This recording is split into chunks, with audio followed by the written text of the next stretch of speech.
Bonjour à tous, c'est Fanny de ludovox.fr. Nous sommes actuellement à la Convention Octogone pour sa 10e édition qui se déroule à Lyon. Et je suis en compagnie de Cédric de Légion Distribution. Bonjour Cédric. Salut Fanny. Est-ce que ça va? Ça va très bien. Alors Cédric, donc tu viens de chez Légion Distribution. Est-ce que tu peux nous parler un peu de l'activité de Légion exactement? Alors Légion, c'est un distributeur de jeux de figurines à l'origine, qui est maintenant fait aussi distributeur de jeux de société, on va dire plus généralement.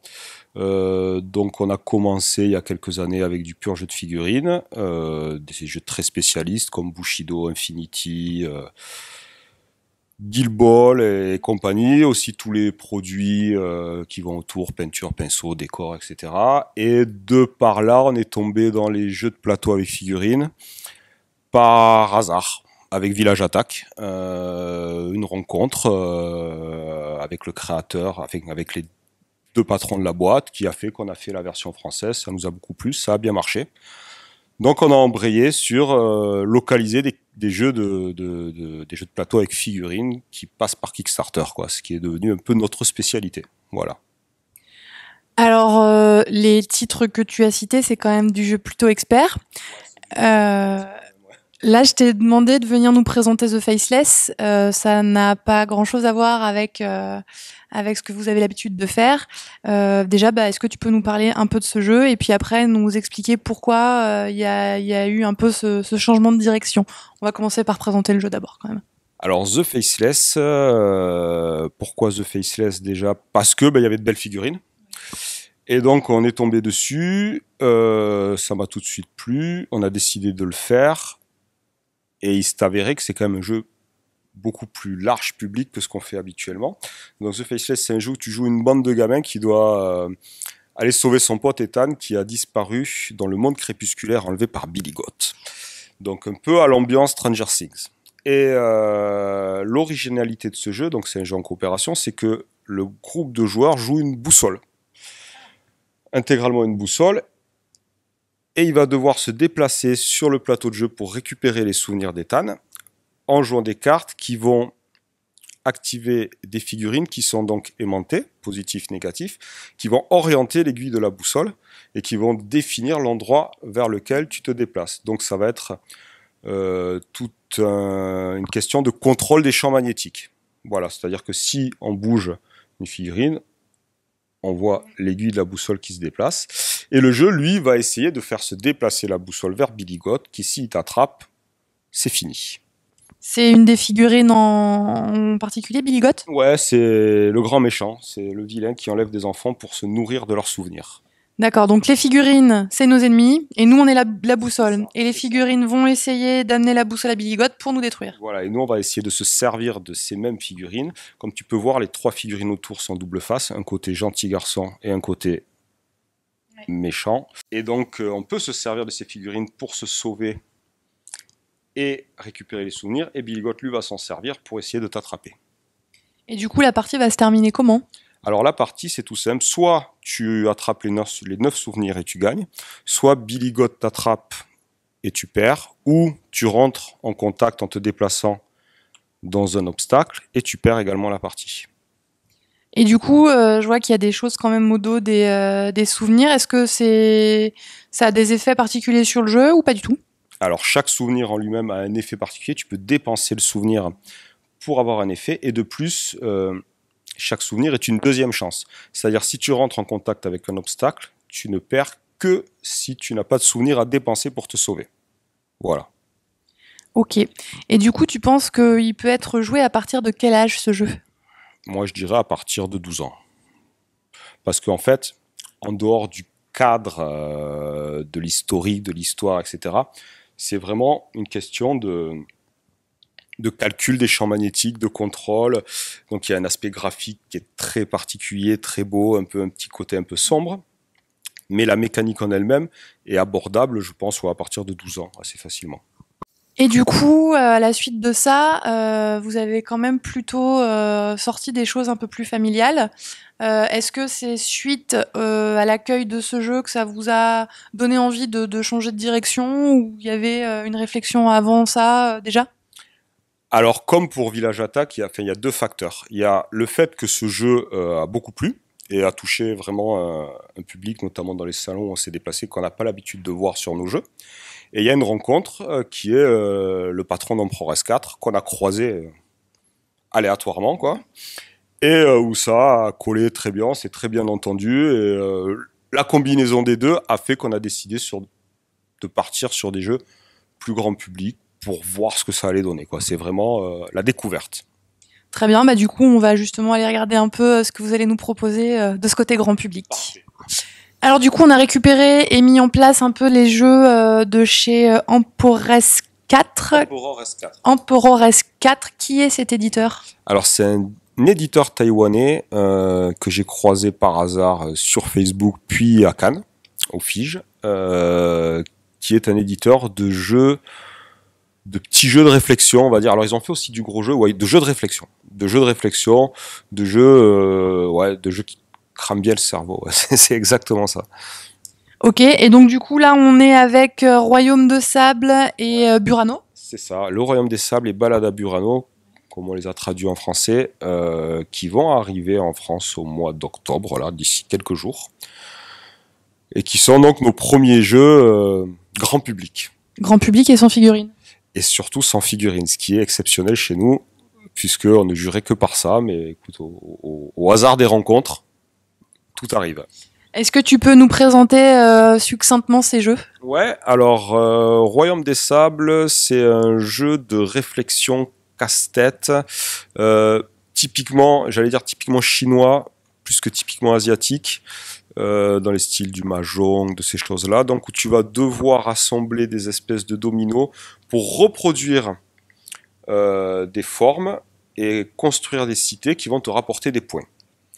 Et donc, et en plus, il y a ce côté où on pioche tous dans le même pool. Donc, tu dois en même temps que tu construis ta cité, faire attention à quelle cité construisent les autres joueurs pour qu'ils te devancent pas sur la même, que leurs objectifs soient pas les mêmes que les tiens, et aussi sur quelle cité tu vas partir une fois ta cité terminée. Donc, c'est vraiment un vrai jeu de réflexion casse-tête, accessible à tout le monde. Tu apprends à jouer en 5 minutes. Vraiment. Et du coup, en fait, les cités, elles sont accessibles à tout le monde. Et tu l'as construit, une fois que tu as réussi à faire la configuration, tu récupères la carte? Voilà, c'est ça. Il y a divers niveaux de cité. Acquérir les premiers niveaux de cité te permet d'acquérir les suivants plus facilement. Voire pour les derniers, tu es obligé de passer par les niveaux intermédiaires. Tu as une carte qui est assez limitée. Tu ne peux mettre tes dominos que dans l'espace clair. À partir de là, il faut vraiment que tu gères ton espace, l'espace que tu as pour poser tes dominos, parce que sinon, ben, tu les gâches, entre guillemets. Donc vraiment, il y a une grosse partie réflexion, et surtout, les autres joueurs, il y a un nombre de cités limité sur la table, du coup, les autres joueurs, ils veulent construire peut-être les mêmes que toi, quoi. Donc il faut vraiment que tu les devances, et que tu fasses attention à ce qu'ils font. Donc il y a une petite confrontation entre joueurs. Très bien, je vois qu'il y a qui se joue de 1 à 4 joueurs. Il y a une variante solo, du coup? Il y a une variante solo où tu joues contre le jeu et le but est d'essayer d'accumuler le plus de points possible, c'est-à-dire de construire le plus de points possible en un nombre de tours limité. Merci. Et du coup, est-ce que tu peux nous parler rapidement de Balade à Burano? Alors, Balade à Burano, il y a... en fait, Burano, c'est une rue de Venise, un quartier de Venise. Et tu vas devoir redécorer les bâtiments pour qu'ils plaisent à la fois aux touristes et aux habitants. Donc tu as pareil un pool commun de tuiles d'étages de bâtiments que tu vas devoir piocher pour te composer toi-même des bâtiments qui ont des particularités. Des pots de fleurs, ça va être plutôt des commerces suivant les étages, des cheminées sur les toits, des chats aux fenêtres, etc. Et ces particularités plaisent à certains habitants plus qu'à d'autres. Et donc tu vas devoir attirer ces habitants et tu vas marquer des points suivant leurs désirs et ce que tu as construit. Et donc le premier qui a fini 5 bâtiments et qui a attiré 5 habitants met fin à la partie. Et donc là on fait un décompte suivant comment tu as construit tes bâtiments, etc. Et donc c'est la même façon que pour l'autre, c'est assez typique de chez eux. On pioche dans un pool commun. C'est-à-dire qu'il va y avoir quand même ce petit côté où on va devoir faire attention à ce que font les autres. Et de la même façon que dans le Royaume des Sables aussi, mettre fin à la partie ne veut pas dire que tu vas gagner. Il y a un décompte de points une fois que tu as mis fin à la partie, mais à ce moment-là, on regarde qui a fait quoi. Et c'est pas forcément toi qui va acquérir la victoire.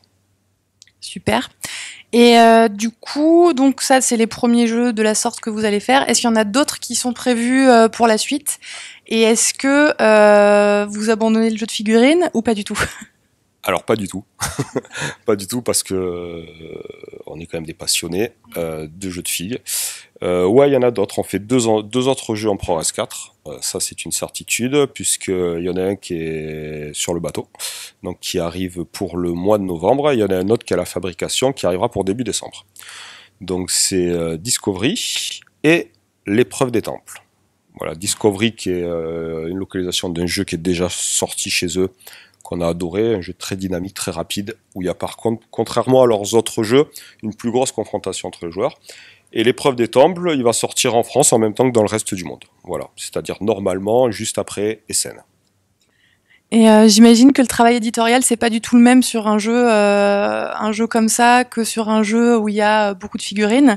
Est-ce que si jamais vous poursuivez dans cette voie-là, ça peut donner lieu à ouvrir une seconde filiale, je sais pas, enfin une branche de Légion, une sous-branche de Légion Distribution qui s'attellerait plus à ce genre de jeu-là ou pas du tout? C'est possible parce que, bon, comme je te disais, on n'arrête pas le jeu de figurines, on a plein de projets en cours, des jeux qui vont arriver, des jeux tels que Carnival Zombie, tels que Tales of Evil, tels que War of Chicken Island, qui sont des jeux de plateau avec figurines, des jeux un peu plus spécialistes. Et c'est vrai que là, c'est un tout autre univers. C'est aussi tout autre débouché pour nous parce que on travaille beaucoup avec des boutiques très spécialisées quand même. Donc là, on va un peu dans l'inconnu et il est effectivement pas impossible que pour pas trop mélanger les genres, on crée effectivement soit une entité, soit une sous-entité qui ne fasse que ça. On y réfléchit. Ok, bah écoute, merci beaucoup pour tout ça.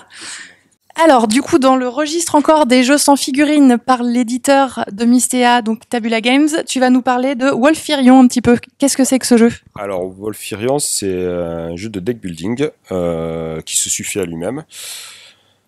En 1 contre 1 avec une version 2 contre 2 qui se passe dans l'univers de Mystea et qui garde la patte graphique assez fabuleuse de Mystea. Donc, les deux joueurs s'affrontent, ils contrôlent 3 cités et pour gagner tu dois détruire les 3 cités de ton adversaire, que ce soit par le militaire ou en prenant le contrôle du grand dragon Wolfirion pour qu'il aille cramer ses cités. Tout simplement. Donc c'est un jeu dit à rivière, c'est-à-dire que on pioche dans un pool de cartes communs, voilà, pour se constituer un deck au fur et à mesure de la partie, qu'on peut épurer aussi au fur et à mesure que la partie avance. C'est un jeu qui est pareil d'un apprentissage très rapide, qui est très dynamique, qui se joue très rapidement et qui est très efficace, en plus d'être magnifique. On a des decks asymétriques pour commencer ou on a chaque joueur a le même deck? Chaque joueur a exactement le même deck pour débuter. Et du La même main de cartes en fait, voilà. Oui.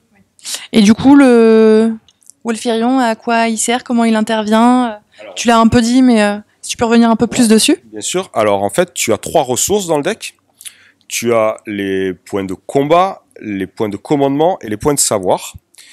Là, par exemple, sur cette carte, on a les 3. Voilà, exactement. Et donc, Wolfirion ne peut être commandé que par les points de savoir. Exactement. Et donc, quand tu en as accumulé une certaine quantité, tu peux le déplacer de son antre à une cité de l'adversaire. Donc, ça permet il y a plusieurs façons de gagner. Tu peux gagner en faisant une stratégie sur le savoir, une stratégie plutôt généraliste, une stratégie sur le combat qui va être dictée aussi par ce que te propose la rivière. Ça marche très bien, le gameplay et se renouvelle à chaque partie. Donc c'est plutôt un jeu dont on est très content. Ça a été un choix évident quand vous l'avez testé? Ça a été un choix évident pour 2 raisons. Déjà parce qu'on s'entend super bien avec Tabula Games, après avoir fait Mystea. Parce que c'est dans le même univers que Mystea, qui est un jeu qu'on adore. Avec la patte graphique de Mystea, ouais, c'était une évidence. En plus, c'est un petit jeu, c'était assez simple à faire, techniquement. Donc il y avait aucune raison de pas le faire. Voilà. Très bien. Eh ben, merci beaucoup, Cédric. Bonne fin de convention à toi. Et puis, à bientôt sur edovox.fr. Salut.